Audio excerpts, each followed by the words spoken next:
The older I become, the more I realize that silence can sometimes tell us far more than words ever could. For nearly 30 years, I lived for one purpose and one purpose alone: my son. Everything I built, every sacrifice I made, and every dream I quietly set aside became part of a future I hoped would one day belong to him. Looking back now, I don't regret a single moment of it. At least, I didn't. My name is William Carter. I'm 72 years old, and until recently, I believed I was one of the luckiest fathers in the world. My son was successful. He owned a beautiful home in one of the nicest neighborhoods in our city. He drove the kind of car I used to stop and admire whenever I was younger. Most importantly, he had a wonderful family of his own. Watching him succeed had always been enough for me. People often asked whether I regretted not spending more money on myself throughout my life. I always laughed whenever someone asked me that question. After all, what greater investment could there possibly be than our children? At least, that's what I spent my entire life believing. 3 months before my 72nd birthday, my attorney asked me an unusual question during our annual meeting. If something happened to you tomorrow, are you absolutely certain you've done enough to prepare your family? I smiled before answering immediately. More than enough. He quietly nodded before asking another question I wasn't expecting. No, William. That's not what I'm asking. Confused, I looked toward him in silence. Have you prepared your family financially? He asked. Of course. Have you prepared them emotionally? For several moments, I couldn't find the words to answer him. What do you mean? He smiled before placing his glasses carefully upon his desk. I've known you for almost 20 years, he said quietly. You've spent your entire life sacrificing everything for the people you love. I suppose that's true. When was the last time you allowed them to sacrifice something for you? The question caught me completely by surprise. They don't need to. He laughed softly before shaking his head. That's not what I asked. Perhaps age has a strange way of forcing us to ask uncomfortable questions we've spent our entire lives avoiding. For days afterward, I found myself unable to stop thinking about our conversation. Had I ever truly allowed my family to care for me? Or had I simply spent my entire life making certain they never needed to? Eventually, I realized something that frightened me more than I care to admit. I didn't know the answer. A week later, I decided to do something I had never done before. I called my son. Dad! He laughed warmly as he answered the phone. Everything all right? Everything's fine, son. Good. You almost gave me a heart attack calling this early in the morning. For nearly 30 years, hearing him laugh has remained one of my favorite sounds in the world. I was wondering if we could have dinner together tomorrow night. Of course. There was nothing unusual about our conversation. We spoke about work, his children, and his plans for an upcoming family vacation before finally saying goodbye. For several moments after hanging up the phone, I sat quietly inside my living room staring at the photograph resting beside my late wife's favorite lamp. She had been gone for almost 12 years now. Sometimes I still catch myself talking to her whenever life becomes particularly difficult. I suppose some loves never truly leave us. What do you think, sweetheart? I whispered softly while smiling at her photograph. Am I making a terrible mistake? The silence that followed somehow felt comforting rather than lonely. She always had a remarkable way of making me feel understood without speaking a single word. The following evening, I arrived at my son's home carrying nothing more than an old photograph album and a decision I wasn't entirely certain I was prepared to make. Dinner was wonderful. My grandchildren spent nearly an hour showing me their latest school projects before finally disappearing upstairs to finish their homework. Life felt perfectly ordinary. Perhaps that's why I almost changed my mind. Then I remembered my attorney's question once again. Have you prepared them emotionally? Finally, after everyone else had left the dining room, my son smiled warmly before pouring both of us another cup of coffee. You've been unusually quiet tonight, he laughed softly. What's going on? I smiled before looking down at my untouched cup of coffee resting before me. There was something I wanted to talk to you about. The expression upon his face immediately changed. What is it? Taking a deep breath, I quietly prepared myself to say words I never imagined I would speak aloud. I've lost almost everything. For several moments, he simply stared at me in complete silence. Then, something changed in his expression. It wasn't concern. It wasn't sadness. And it certainly wasn't disbelief. It was something else entirely. Something I would never forget for the rest of my life. For several moments, neither of us spoke. My son simply sat there staring at me as though he wasn't entirely certain he had heard me correctly. What do you mean? He finally asked. I've lost almost everything. How? The truth was that I had spent almost an entire week preparing myself for this conversation. I imagined 100 different reactions before arriving at his home that evening. Hook, concern, confusion, perhaps even tears. Unfortunately, life rarely gives us the endings we prepare ourselves for. I made several poor investments over the last few years, I answered quietly.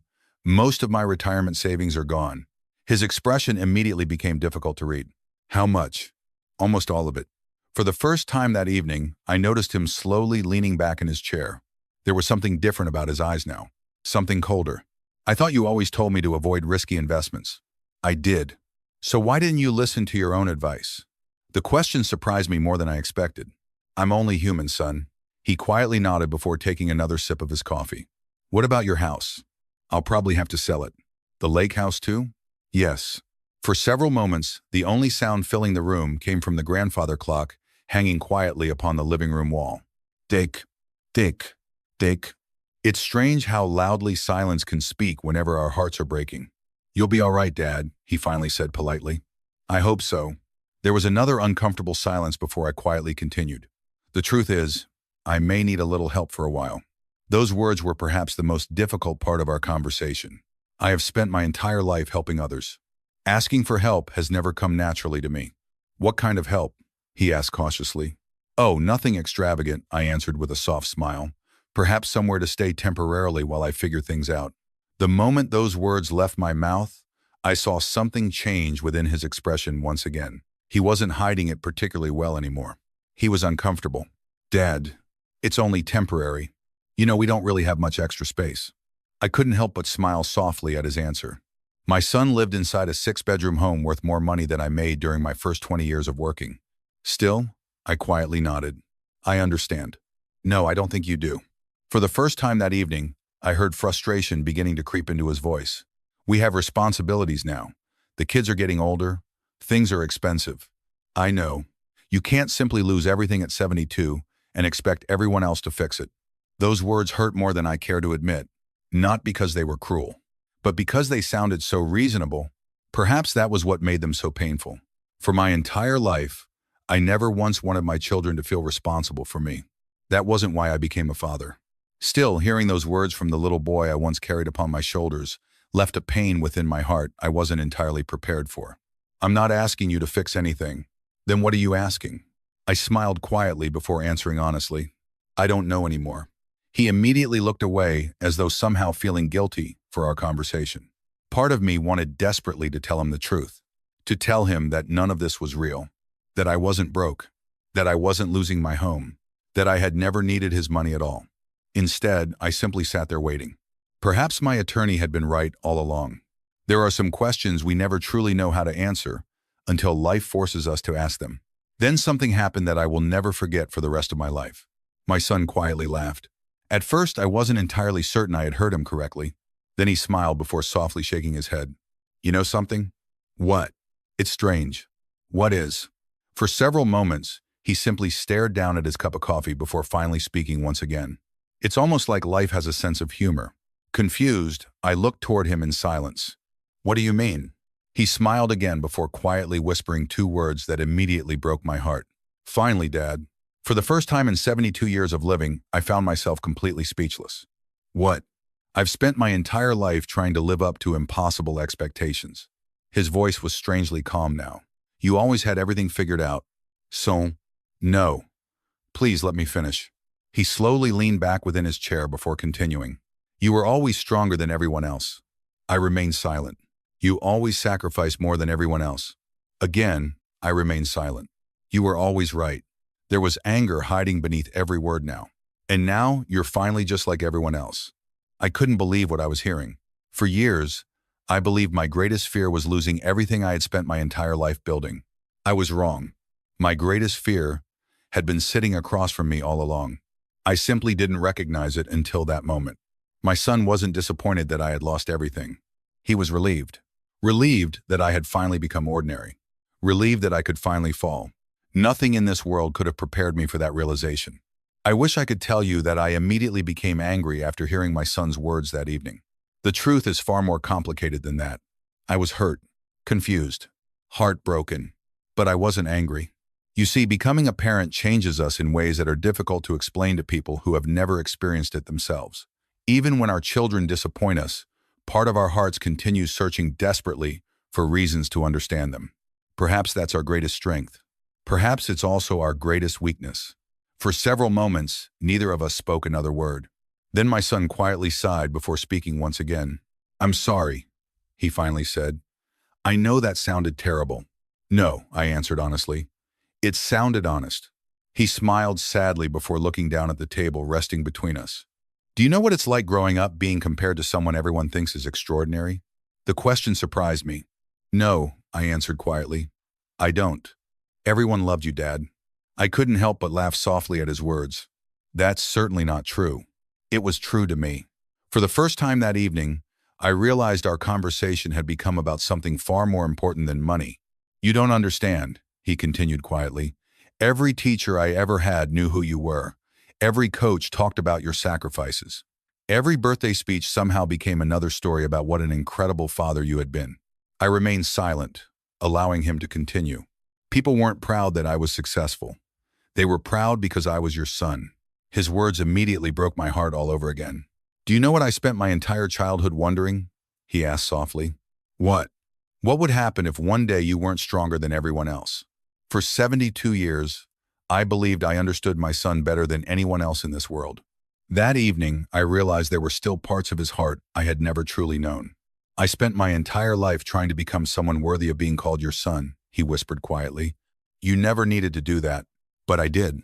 There were tears filling his eyes now. "You made sacrificing everything look easy." The irony of his words wasn't lost on me. Nothing about sacrifice has ever been easy. Children have a beautiful way of misunderstanding the things we hide from them out of love. My son saw strength whenever he looked at me. He never saw fear. He saw sacrifice. He never saw loneliness. He saw success. He never saw failure. That had always been my choice. Perhaps, without realizing it, I had spent my entire life teaching him that fathers don't break, that fathers don't become afraid, that fathers never need anyone else. Maybe I wasn't sitting across from my greatest disappointment that evening. Maybe I was sitting across from my greatest mistake. "You know what frightened me most after you called?" he suddenly asked. "No, I wasn't afraid you would lose your home." "What frightened you then?" He smiled sadly before answering. "I was afraid you would become my responsibility." For just a moment, the entire world seemed impossibly quiet once again. There are truths that wound us because they are cruel. Others wound us because they are honest. This was the second kind. Then he quietly continued. "That sounds terrible, doesn't it? It sounds human. I don't want my children growing up watching me sacrifice my entire life for everyone else." Those words immediately caught me by surprise. "Why?" "Because I watched what it did to you." For the first time that evening, I found myself unable to answer him.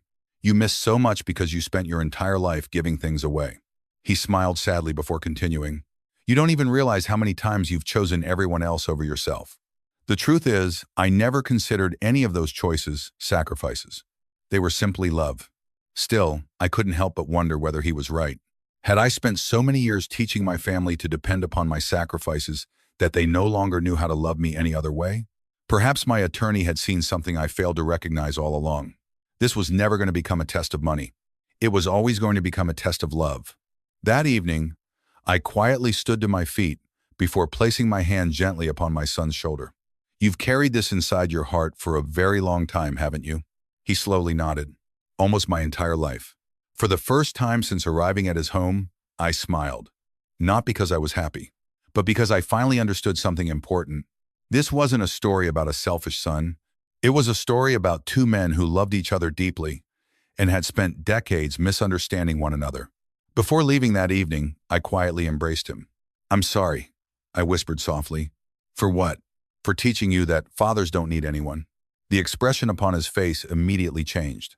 Then, without saying another word, I quietly walked toward my car, wondering whether my greatest lesson was still waiting to be learned. Because perhaps becoming a good father isn't simply teaching our children how to sacrifice. Perhaps it's also teaching them how to love us when we're no longer strong enough to carry everything alone. Some memories never truly leave us. They simply grow quieter with time. That night, after returning home, I found myself sitting alone inside my study, looking through an old photograph album I hadn't opened in years. My son was smiling in every photograph. At 3 years old, he was sitting proudly upon my shoulders during his very first baseball game. At 7 years old, He was missing his two front teeth while holding a birthday cake almost bigger than he was. At 16, he stood beside me wearing his graduation suit for the first time in his life. Children have a remarkable way of making us forget how quickly time moves. One moment, they're learning to walk. The next, they're teaching us how difficult it can be to let go. There was one photograph in particular that always remained my favorite. He couldn't have been more than 9 years old that day. I had worked 16 hours without stopping before rushing home to attend a school play. By the time I finally arrived, it had already ended. He was sitting alone outside the auditorium, waiting for me. "I'm sorry," I told him repeatedly while carrying him to my truck. "It's okay, Dad." "No, it isn't." Then he smiled before saying words I would carry with me for the rest of my life. "You came." Children rarely remember how late we arrive. They simply remember whether we came at all.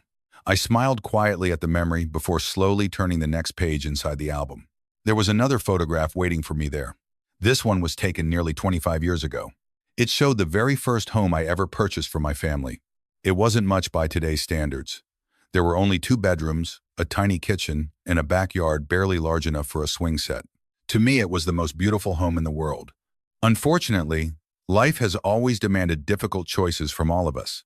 5 years after purchasing that home, my son received an opportunity neither of us ever expected. He had been accepted into one of the finest universities in the country. I still remember watching him open the acceptance letter inside our living room. He couldn't stop crying. Neither could I. Then reality quietly arrived, only a few days later. The tuition alone was more money than I had ever seen resting inside my savings account. "I'll figure something out," he promised repeatedly.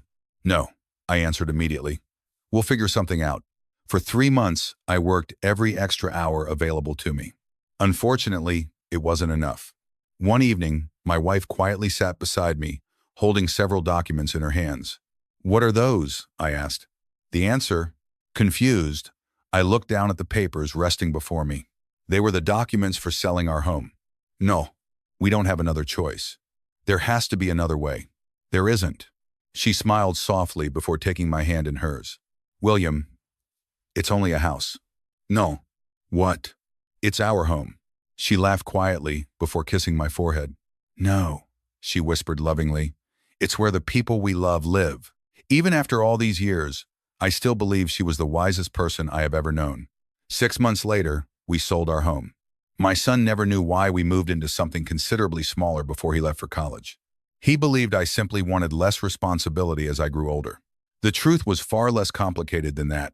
We needed his tuition more than we needed a larger house. There was another secret he never knew either. 3 years later, I quietly sold my remaining shares inside the small company I helped build alongside several friends during my younger years. My wife cried when she discovered what I had done. "You've spent 20 years building this company." "I know. Don't you want something for yourself?" I smiled before pointing toward the photograph of our son resting upon my desk. "I already have. There are very few investments that ever truly appreciate throughout our lives. Children are one of them.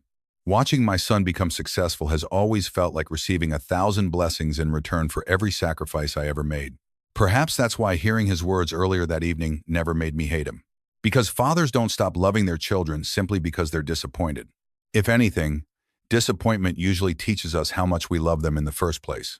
Closing the photograph album resting in my lap, I finally began understanding something important. My son wasn't relieved because I lost my money. He was relieved because he believed I was finally becoming human. For his entire life, I had hidden my struggles from him. I never allowed him to see my fears. I never allowed him to carry my burdens. Most importantly, I never allowed him to become the one giving rather than receiving. Perhaps love without vulnerability eventually becomes impossible to understand. That realization frightened me more than anything else our conversation had revealed. Because if I had spent 30 years teaching my son to accept my sacrifices, perhaps I had also spent 30 years teaching him that I would never need his love in return. And perhaps that mistake belonged to me alone. The following morning, I called my attorney once again. "So," he laughed softly before answering the phone, "how did dinner go?" "That depends upon which part you're asking about." For several moments, neither of us spoke. Then he quietly asked the question I knew was coming. "Did he offer to help?" "No. I'm sorry." Oddly enough, I wasn't. Not anymore. When I first drove home the previous evening, I believed my heart had been broken by my son's words. Looking back now, I realized something far more important had happened instead. For the first time in 30 years, we had been honest with one another. Honesty isn't always comfortable. Sometimes, it hurts before it heals. "What are you going to do now?" he asked quietly. I smiled before looking toward the photograph of my late wife resting beside my desk. "I'm going to finish what we've started." "You still intend to go through with this?" "More than ever." "What changed your mind?" "My son didn't fail the test." "What?" He simply revealed the questions I should have been asking myself all along. That answer seemed to surprise him almost as much as it surprised me. You see, somewhere during our conversation the previous evening, I stopped viewing this as a story about money. Money had never been the point. If I lost everything tomorrow, I would still wake up knowing I had lived an extraordinary life surrounded by people I love. No amount of money could ever make me wealthier than that. This was never about discovering whether my son would write me a check. It was about discovering whether we truly understood one another after all these years. Unfortunately, I wasn't entirely certain either of us knew the answer to that question yet. 3 days passed before my son finally called me. "Dad?" "Good morning, son." There was hesitation hiding within his voice now. "Can we have lunch together?" "Of course." He remained silent for several moments before quietly continuing. "I owe you an apology." "No," I answered honestly. "You don't. Please don't do that." "Do what?" "Forgive me before I have the opportunity to apologize." That immediately made me laugh. Perhaps he had inherited more of his mother's stubbornness than I realized. We agreed to meet at our favorite little restaurant near the lake later that afternoon. By the time I arrived, he was already waiting for me. He looked exhausted. Truthfully, so did I. "Dad," he quietly began, "I've been thinking about our conversation all week." "So have I." He smiled sadly before continuing. "I don't think I've been entirely fair to you." The sincerity within his voice immediately caught my attention. "What makes you say that?" "Because I spent 30 years allowing you to become larger than life inside my own mind." He quietly laughed before shaking his head. "I don't think I've ever allowed myself to believe you're just a person." There was something strangely beautiful about hearing him say those words aloud. "I'm afraid I've done exactly the same thing." "What do you mean?" "I spent 30 years believing I always needed to be stronger than everyone else whenever I was around you." For the first time that afternoon, he smiled. "I suppose we're more alike than either of us realized." Perhaps we were. Then he quietly placed an envelope upon the table between us. "What's this?" I asked. "Open it." Inside was a cashier's check. "Dad, I know it isn't enough to replace everything you've lost, but I wanted you to have it." I immediately shook my head. "No. Please. No. It's my turn now." Those 4 words immediately caught me by surprise. "What?" "It's my turn to help." For several moments, I found myself completely unable to speak. 30 years. It had taken us 30 years to finally arrive at this moment. Then I quietly smiled before sliding the envelope gently back across the table. "I don't want your money, son." "Then what do you want?" The answer came more easily than I expected. "I want you." His expression immediately softened. "What do you mean?" "I've spent 30 years giving things to you. Perhaps it's time we simply start giving each other our time instead." There are moments in life when we realize our greatest prayers have already been answered. This was one of them. I wasn't watching my son become generous that afternoon. I was watching him become vulnerable. That mattered infinitely more to me than any amount of money ever could. As we sat together laughing over lunch for nearly 3 hours, I quietly realized something beautiful had begun happening between us. For the very first time, we weren't behaving like a father sacrificing everything for his son. We were simply 2 imperfect men learning how to love each other honestly. Perhaps that's what family has always been. Not perfection. Simply choosing one another over and over again. For the next several weeks, something unexpected began changing between my son and me. He called more often. Sometimes we spoke for an hour. Other times, he called simply to ask whether I had remembered to take my medication before going to bed. Oddly enough, I found myself smiling whenever my phone rang these days. There are very few gifts more valuable than discovering we still have time to become better fathers and better sons. One Saturday morning, he surprised me by showing up at my home, carrying nothing more than 2 cups of coffee and an old baseball glove. "You still have this?" I laughed quietly. Mom never let me throw anything away. For the next 3 hours, we sat quietly inside my backyard, sharing stories I hadn't thought about in decades.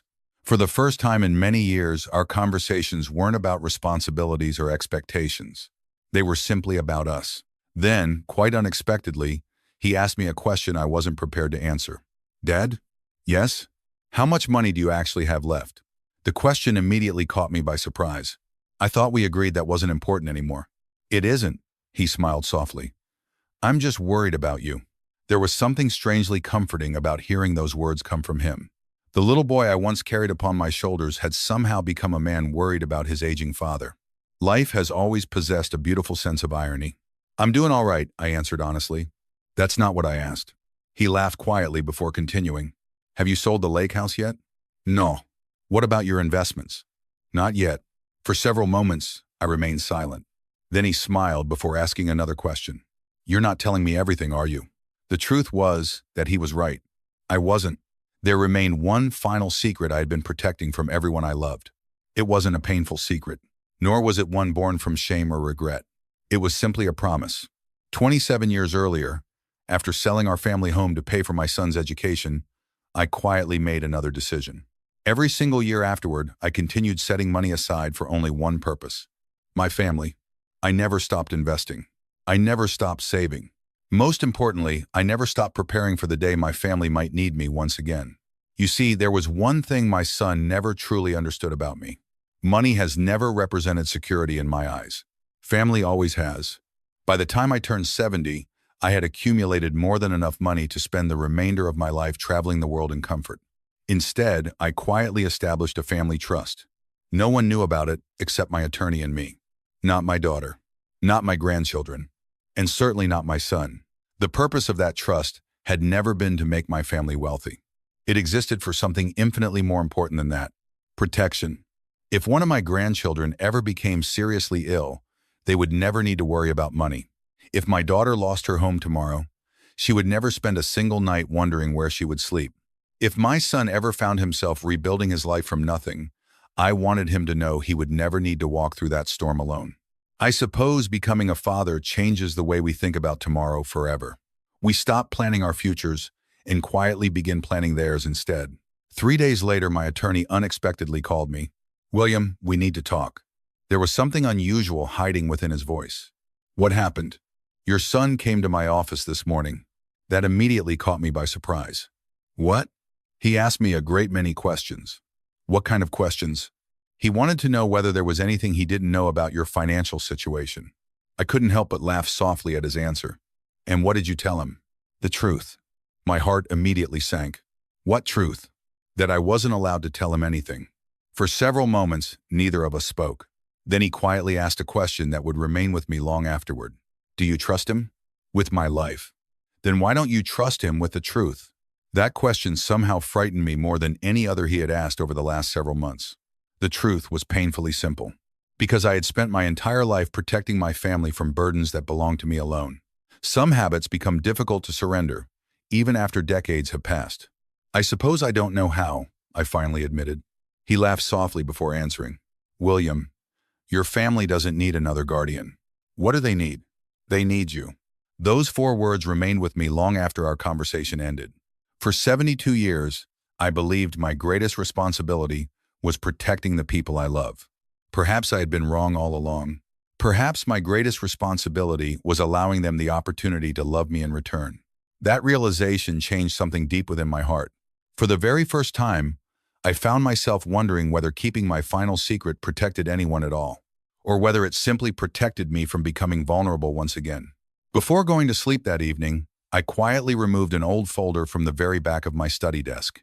Inside rested documents no member of my family had ever seen before. Perhaps the time for silence was finally coming to an end. The following Sunday, I invited my entire family to my home for dinner. There wasn't anything unusual about that. Sunday dinners had always been one of our favorite traditions. Long before my grandchildren were born, my late wife insisted that no matter how busy life became, we would always find our way back to one another at least once a week. It's impossible to lose your family, she used to say with a smile, if you never stop coming home. Perhaps she was right. By 6 o'clock that evening, my home was once again filled with laughter. My grandchildren were arguing over which movie we would watch after dinner, while my daughter quietly prepared her famous apple pie inside the kitchen. For a moment, I found myself wishing my wife were sitting beside me, watching everything unfold exactly as she always imagined it would. Some people leave this world too soon. Love never does. Dad, my son's voice quietly interrupted my thoughts.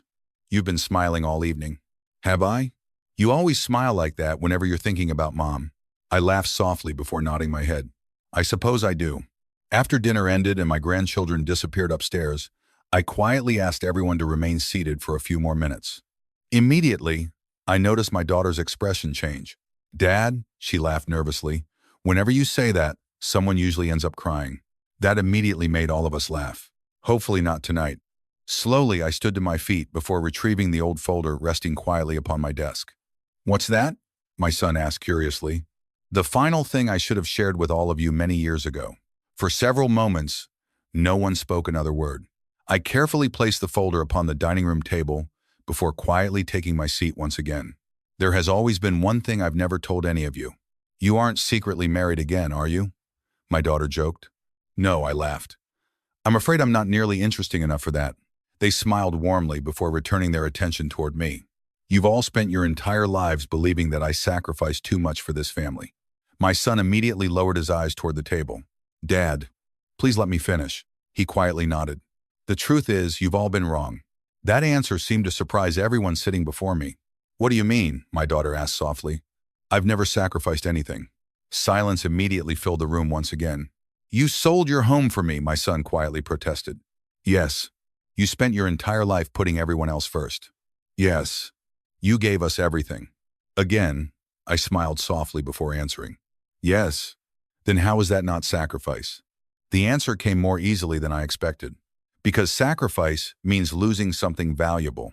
Confused, everyone simply stared at me in silence. I never lost anything, I continued quietly. I received everything I ever wanted. There were tears slowly forming within my daughter's eyes now. What was that? She whispered softly. I smiled before looking toward every member of my family sitting around that table. This.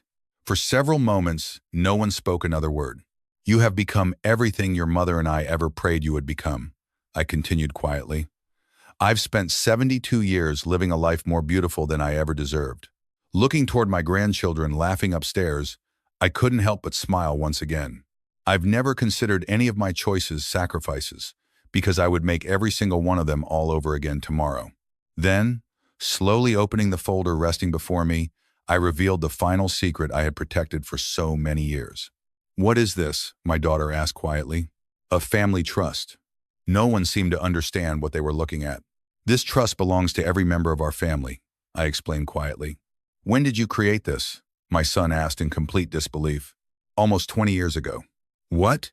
For the next several minutes, I carefully explained everything. The investments, the savings, the plans I quietly made over decades to ensure that none of them would ever need to face life's greatest storms alone. Finally, my son quietly looked toward me before asking the question I had expected all along. Why didn't you tell us? I smiled before answering honestly. Because I wasn't saving money. What were you saving then? Peace.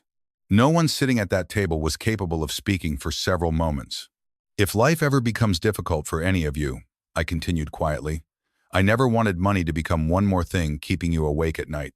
My daughter immediately began crying once again. You've spent your entire life protecting us. No. What? I've spent my entire life loving you. Those two things have never felt particularly different to me. Then, unexpectedly, my son quietly stood to his feet before walking around the table and embracing me tightly. I've spent 30 years trying to become the kind of father you are. His voice was trembling now. What if I never become that man? I smiled softly before placing my hand gently upon his shoulder. Then you've spent 30 years worrying about something that has never mattered. What do you mean? The greatest thing I ever gave my family was never money. What was it? Showing up. There isn't a single investment in this world more valuable than our time. Money disappears. Homes are sold. Careers eventually end. Love remains. Looking around the dining room that evening, I quietly realized my greatest secret had never been the trust fund resting upon the table before us. It was much simpler than that. For 72 years, I believed I was protecting my family. The truth was far more beautiful. They had been protecting me too. There is something extraordinary about watching the people we love finally understand the things we spent our entire lives trying to say without words. That evening, no one seemed interested in leaving my home. My grandchildren eventually wandered downstairs, wondering why everyone was crying in the dining room. Naturally, they assumed something terrible had happened. Grandpa, my youngest granddaughter, asked nervously, "Are you all right?" I laughed softly before opening my arms toward her. I don't think I've ever been better. She smiled immediately before climbing onto my lap exactly as she had done hundreds of times before. Children have a remarkable gift for reminding us what truly matters. They don't care about investment portfolios or trust funds. They don't care about titles or accomplishments. They simply want to know whether we're staying for dinner tomorrow. Perhaps we've all made life far more complicated than it was ever meant to be. My son quietly sat beside me after everyone else had gone into the living room later that evening. Dad? Yes? There was something I never told you. I smiled softly before looking toward him. Then I suppose tonight is the perfect night to change that. For several moments, he simply stared at the family photographs hanging quietly upon the wall. Do you remember my high school graduation? Of course I do.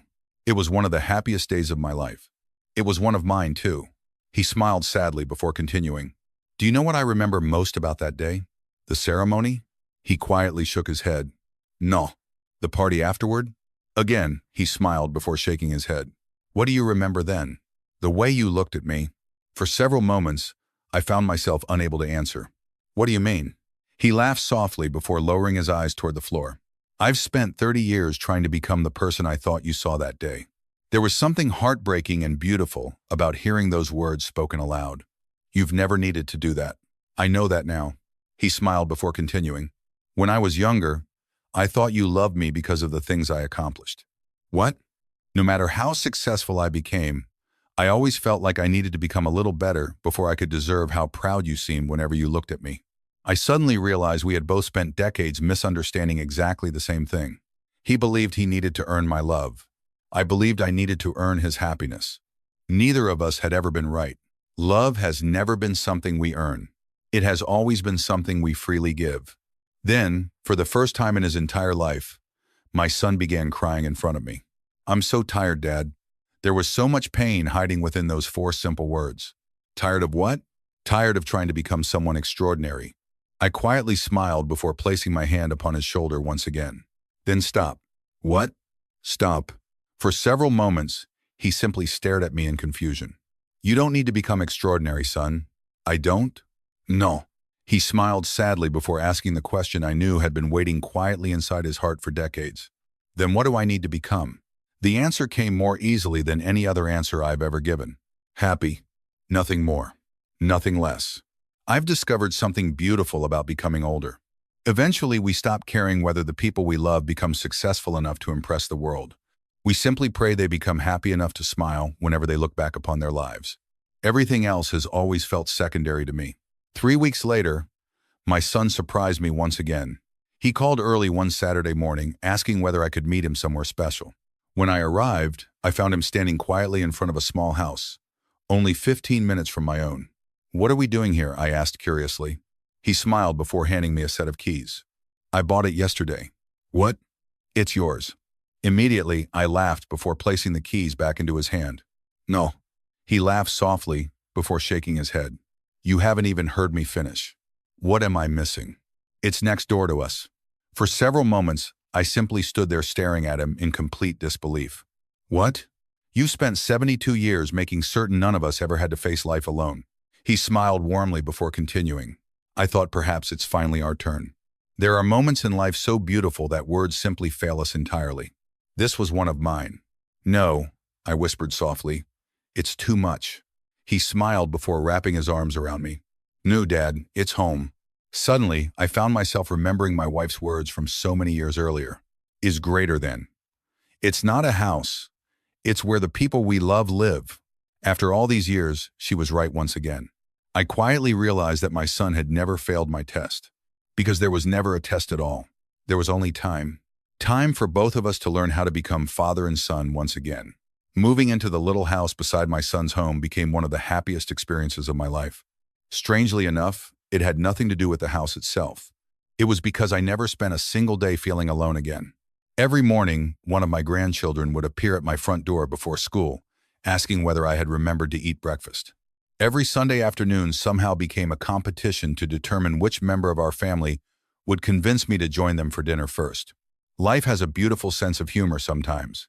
For 72 years, I spent my life worrying whether the people I love would be all right without me. I never stopped to wonder whether I might one day become happier because of them.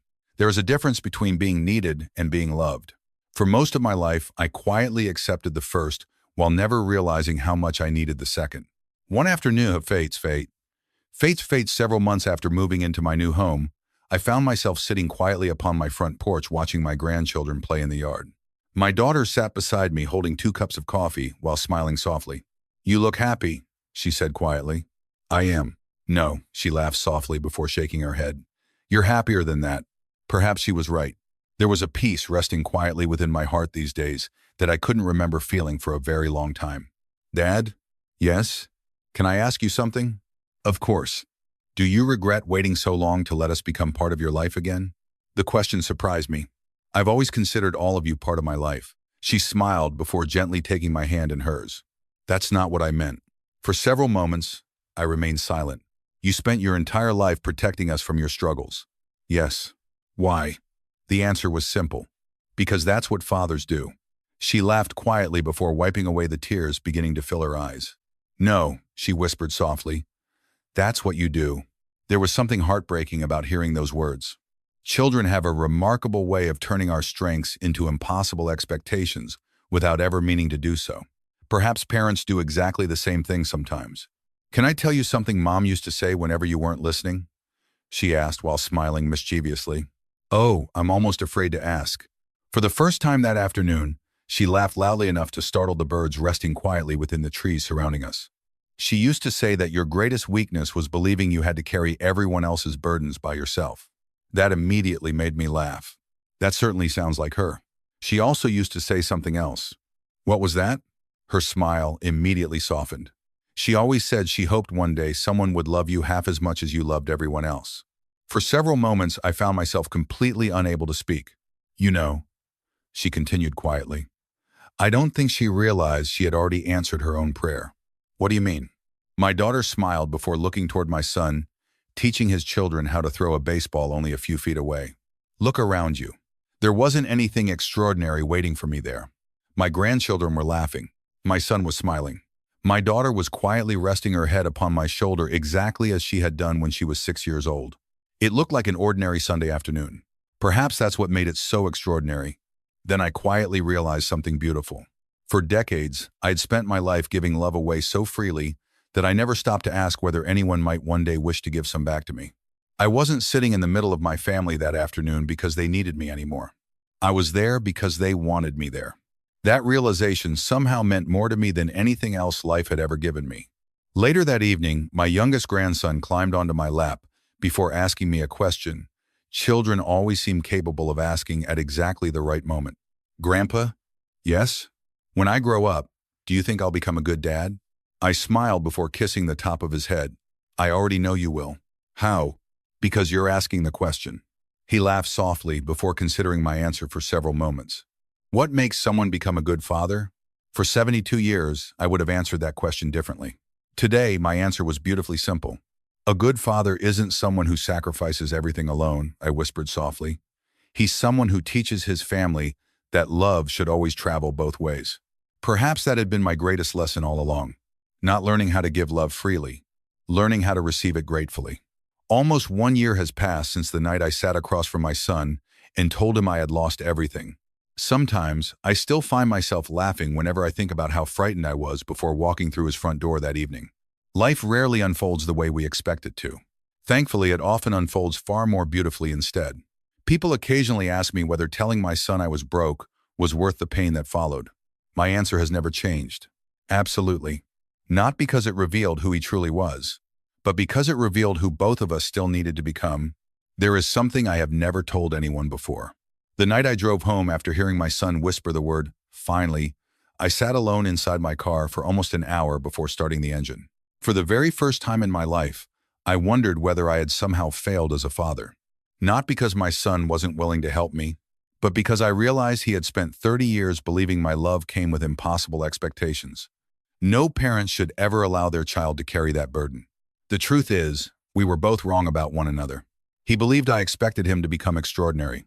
I believed I needed to become extraordinary to deserve his love. We spent decades misunderstanding the very thing we had always been freely giving one another. Love. There are moments in life that quietly change us forever. For me, It happened 3 months ago while watching my family celebrate my 73rd birthday together.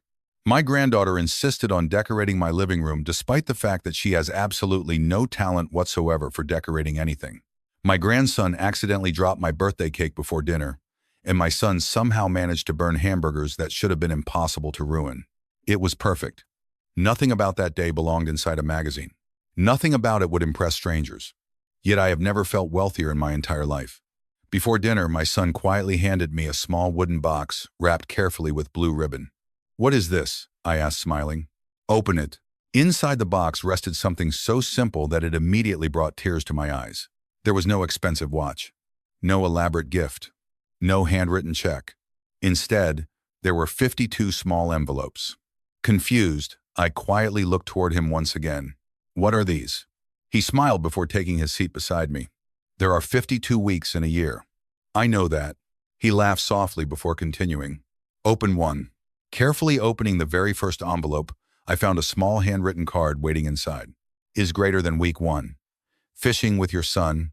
My smile slowly began fading as tears quietly filled my eyes. Opening another envelope, I found, "Is greater than week 2. Sunday breakfast with your grandchildren." And another, "Is greater than week 3. Watching your favorite baseball team lose again with me." That one immediately made everyone laugh. Then another, "Is greater than week 4. Teaching your grandson how to make your famous apple pie." I found myself completely unable to speak. "There are 52 of them," my son whispered softly, "one for every week this year." "What is this?" I finally asked quietly. He smiled before answering. "It's time." "What?" He gently placed his hand upon mine before continuing. "You've spent your entire life giving us everything except the one thing we wanted most." "And what's that?" "You." There are moments in life when our hearts become so full of gratitude that words simply cease to exist. This was one of them. Then he quietly smiled before saying something I will carry with me for the remainder of my days. "You spent 30 years teaching me how to become a better man, Dad." His voice was trembling now. "Please let me spend whatever time we have left teaching you how much you've always been loved." At 73 years old, I discovered something I wish I had learned much earlier in life. Love isn't measured by how much we sacrifice. It is measured by how willingly we allow others to stand beside us whenever life becomes difficult. For 72 years, I believed my greatest purpose was protecting my family. I know better now. My greatest blessing has simply been belonging to one. So, if you ask me today whether I truly lost everything that night when I told my son I was broke, I would smile before giving you the only honest answer I know. No, I found everything. I found my son again. I found my family again. Most importantly, I finally found my way home. And if life ever gave me the opportunity to begin all over again, there isn't a single sacrifice I wouldn't gladly make once more. The only thing I would change is this. I would allow the people I love to love me sooner. Because after 73 years of living, I have finally learned that perhaps the greatest gift we can ever give our families isn't protecting them from every storm. It's allowing them to hold our hand whenever the rain finally comes.